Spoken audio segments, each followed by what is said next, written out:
नमस्कार मुलांनो, एमकेएस गुरुकुलमध्ये तुमचं खूप खूप स्वागत आहे. आज आपण इयत्ता 8वीच्या पुस्तकातील मातृवंदना ही कविता शिकणार आहोत. So today we are going to learn a poem from 8th grade शिवाई text book. Title of the poem is मातृवंदना.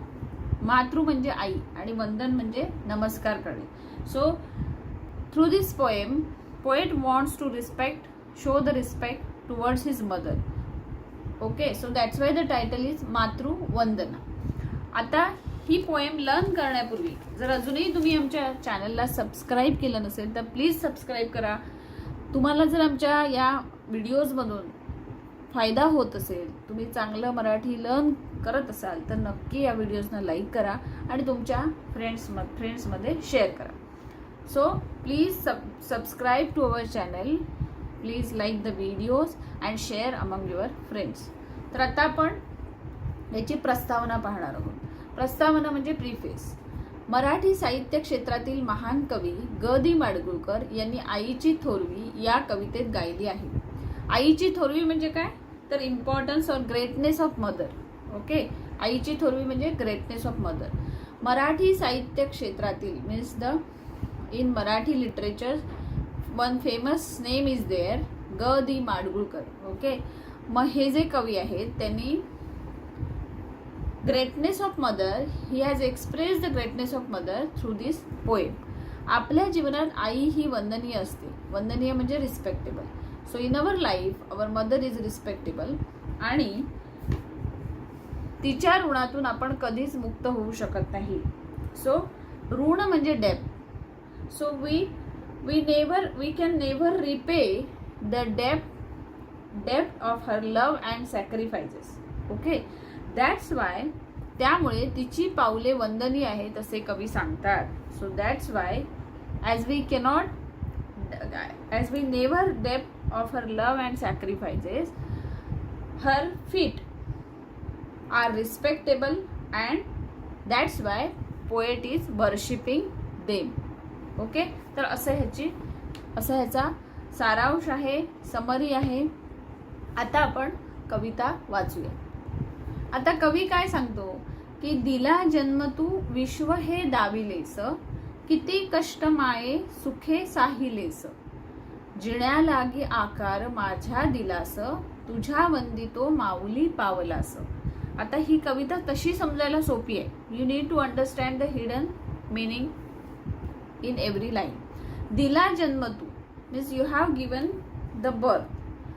विश्व हे दाविलेस and showed me this world. विश्व म्हणजे वर्ल्ड. किती कष्ट माये सुखे साहिलेस. कष्ट म्हणजे hard work. Okay, you did lot of hard work and happily endured. Okay, happily endured so much pain only for me.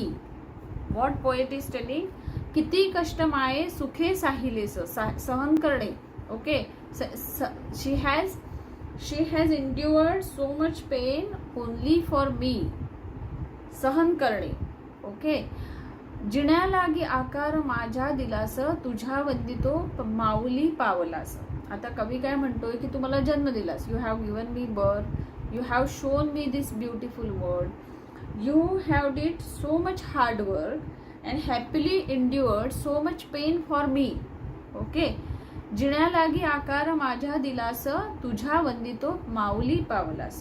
So you have given a perfect shape to my life. Okay, and you have given me a purpose also. So you have given me a shape and purpose. O mother, I bow down to your feet as these are respectable. म्हणजे तो काय सांगतोय की तू एवढं सगळं माझ्यासाठी सहन केलंयस. You have tolerated this much things for me to make me grow, and you have given a perfect shape and give me a purpose of life.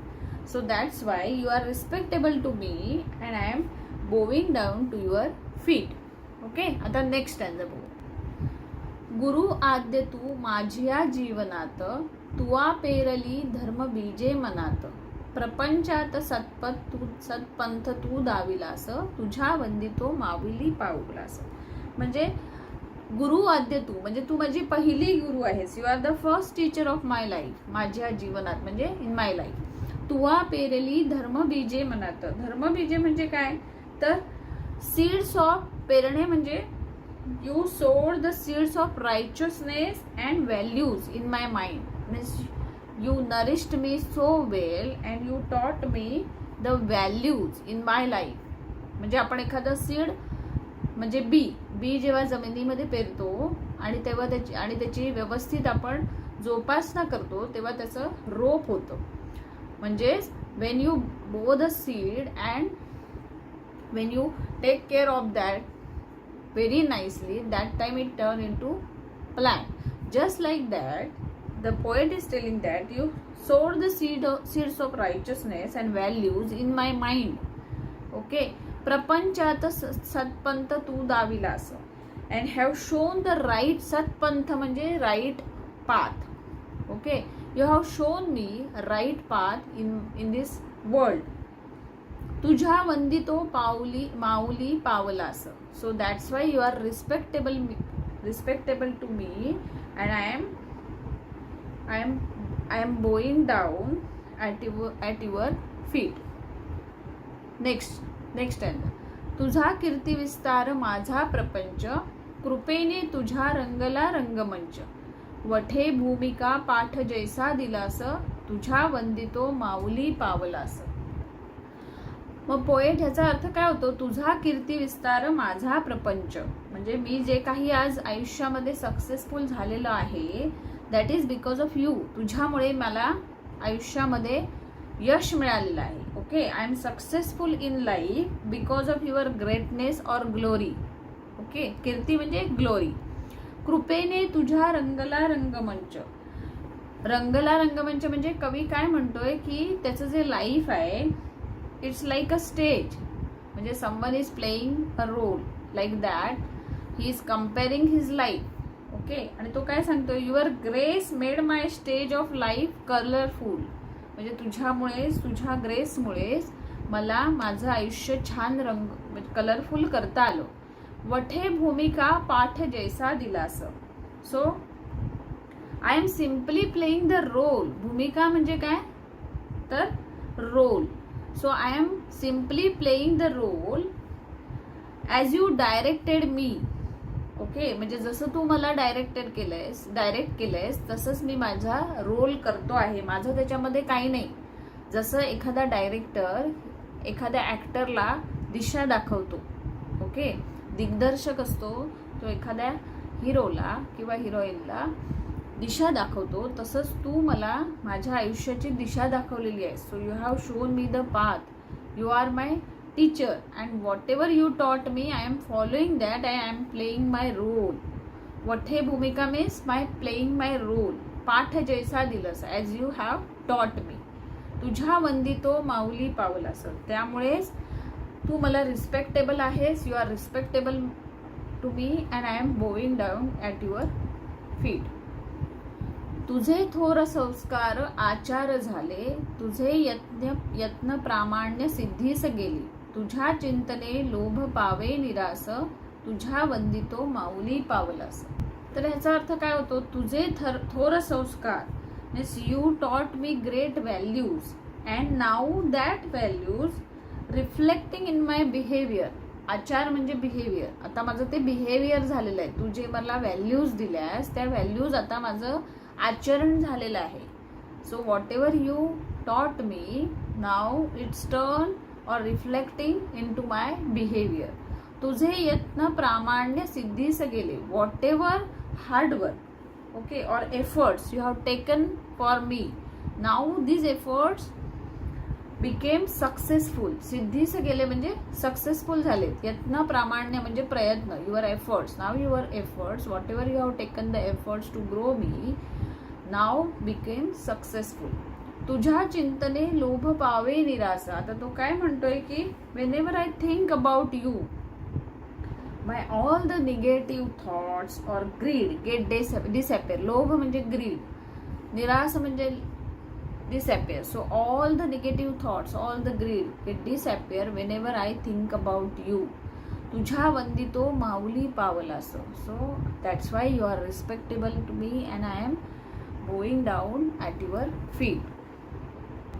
आता हे शेवटचं जे कडवं आहे म्हणजे लास्ट स्टँजा खूपच सुंदर आहे. म्हणजे कवीने अक्षरशः त्याच्या आईची तुलना देवांशी केलेली आहे, देवीशी केलेली आहे. एवढं त्याला आपल्या आईबद्दल ग्रेट फिलिंग्ज आहेत, एवढ्या थोर भावना आहेत आईबद्दल की त्याने आपल्या आईची तुलना कशाशी केलेली आहे तर देवीशी केलेली आहे. उमेचे रमेचे तसे शारदेचे, जपत ध्यान तैसे तुझे जन्म देचे, तुझ्या प्रेरणेने यशस्वी प्रवास, तुझ्या वंदितो माऊली पावलास. म्हणजे हे खरोखर छान ह्या स्टांजा आहे. म्हणजे आता लोक काय करतात, कोणाची उपासना करतात, उमेचे रमेचे आणि शारदेचे. उमा म्हणजे पार्वती देवी, रमा म्हणजे लक्ष्मी देवी आणि शारदा म्हणजे सरस्वती देवी. Okay, here poet is telling that people worship Uma, that is the Parvati, for strength, Rama means Lakshmi for wealth and success, आणि Sharada म्हणजे Saraswati for knowledge. So all these three goddesses are worshipped for the strength, knowledge and wealth. Okay, so just like that, just like those goddesses, I am also worshipping my mother. जन्मदा म्हणजे जन्म देणारी. Okay, I am worshipping my mother and meditate them. People meditate them to all for getting all these things. Just like those people, I am meditating you also. Okay, and poet wants to worship her mother, his mother, with the same level of devotion as people do for the other three goddesses. He is admitting. अजून तो काय सांगतोय की मी ह्या देवतांचं जसं पूजन केलं जातं तसंच मी तुझं पूजन करणार आहे. I will worship you like all the other three goddesses, तुझ्या प्रेरणेने यशस्वी प्रवास. So he is admitting that the whatever success he has achieved that is because of his mother's inspiration. प्रेरणा म्हणजे काय, inspiration. And his life journey became successful because of his mother's inspiration, and he is giving all the credit of his success to his mother, and that's why what he is telling की तुझ्या प्रेरणेने यशस्वी प्रवास. माझा जो प्रवास आहे जीवनाचा किंवा मी जो जीवनामध्ये यशस्वी झालेलो आहे त्याच्या मागे तूच आहेस, तुझीच प्रेरणा आहे. Your inspiration is responsible. आणि म्हणूनच तुझ्या वंदितो माऊली पावलस, आणि म्हणूनच मी तुझ्या पावलांना वंदन करतो. म्हणजेच I am giving respect to you and bowing down at your feet. तर अशी ही सुंदर कविता आहे. याचे कवी आहेत ग दी माडगुळकर. खूपच छान कविता आहे. तुम्हाला अशा प्रकारची कविता तुम्ही गेल्या वर्षी पण शिकलाय, 6वी मध्ये पण शिकलाय. त्यामुळे ह्या कवितेचा अर्थ तुम्हाला नक्कीच समजला असेल. तर तुम्ही ही कविता पुन्हा पुन्हा वाचू शकता आणि त्याचा अर्थ समजून घेऊ शकता. जर तुम्हाला माझं हे स्पष्टीकरण आवडलं असेल तर या व्हिडिओला लाईक करा, तुमच्या फ्रेंड्समध्ये शेअर करा, आणि अजूनही तुम्ही जर आमच्या चॅनलला सबस्क्राईब केलं नसेल तर प्लीज सबस्क्राईब करा. धन्यवाद.